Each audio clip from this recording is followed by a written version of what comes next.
Hi all, I am Rishabh and welcome to the data channel.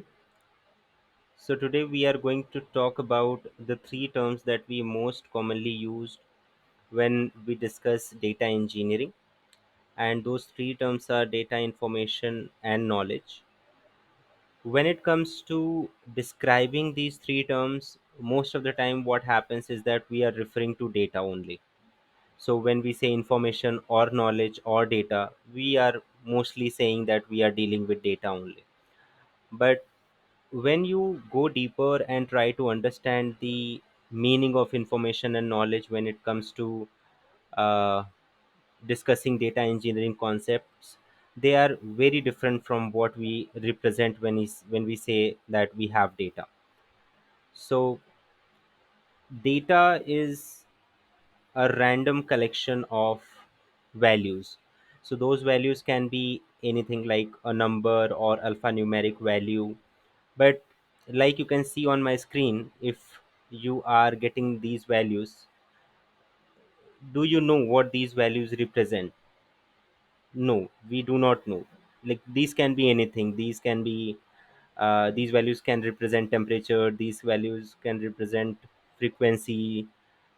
These values can represent, uh, I would say, some kind of share price. But we essentially do not know. So this data that we have is just collection of random values. So without giving any context to this data, we cannot use this data for anything. So if I say that you try to find out anything out of it, you will say that I do not know what kind of data it is.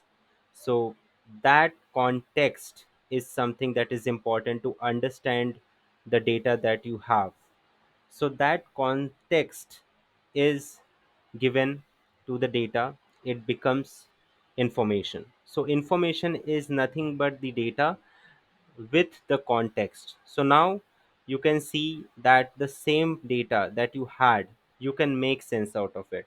So now you can see that the values that were given in the earlier slide are basically temperature values recorded in 1 hour interval. So that particular information is now available to you. Now if I want to process this data, it is very easy for me, because now I know what I am going to do with this data, because I know the background, I know the context. So data is random collection of values, information is the context given to that data. So a data with a context, with some background, is information. So you can understand the values that you have got as data. So that is information.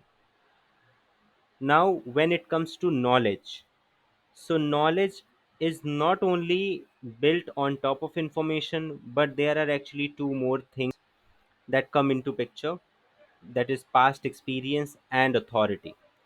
So knowledge is like you detect some pattern in the information. So in this case, I have just plotted a chart using the information that I had in the last slide, and it shows that the temperature is rising with time. So that pattern you can clearly see. Now suppose you are actually a person who is responsible for maintaining the temperature to a certain level. It should not go past that. You can actually see whether the temperature that you are allowed to maintain is breached or not. So you have to take some action. So that past experience is basically the understanding that where this should end, like what should be the maximum limit on which the temperature should end. It should not go any further. So that experience you should have in order to process that information, to get the knowledge. And last but not the least is authority. So authority is basically uh, ability to take action on the information and the past experience. So you can see that there is a chart which is showing that the temperature is going up.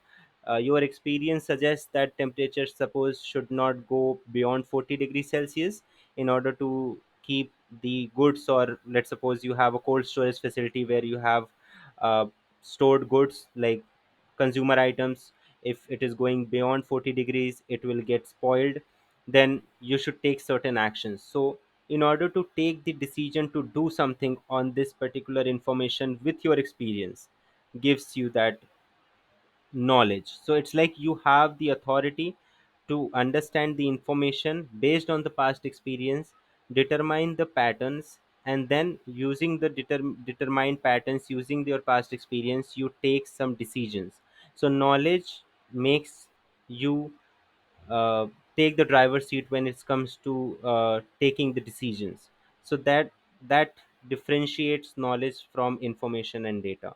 So when it comes to data, it is just some random collection of values. When you provide the context to that data, it becomes information, because now you understand what that data represents. And then when it comes to knowledge, you build on top of information with your past experience, and then take certain decisions based on that information and your past experience. Why I'm saying that there is a past experience involved? Because somebody can understand this data differently. Basically, if suppose you are working with a jet engine, so this trend is actually good for you, because if you see, the jet engines work efficiently when the temperature is high. So in that scenario, the same person looking at a different person looking at the same data can understand this differently. So that is why knowledge actually not only involves information, but it also involves your experience of the data. So you can actually take totally different stance looking at the same data than mine. So that is why knowledge is much more complex term when it comes to data and information. Data and information are very simple, but knowledge is actually subjective to person. So I hope you understood the difference between these three terms. And now, when you are going to discuss something in the data engineering field, you know when to use what term and how to make yourself more presentable with data, information, and knowledge. Thank you so much. And if you like this video, please share, subscribe, and if you want to provide any feedback, kindly put your comments box, and I would love to improve on it. Thank you so much.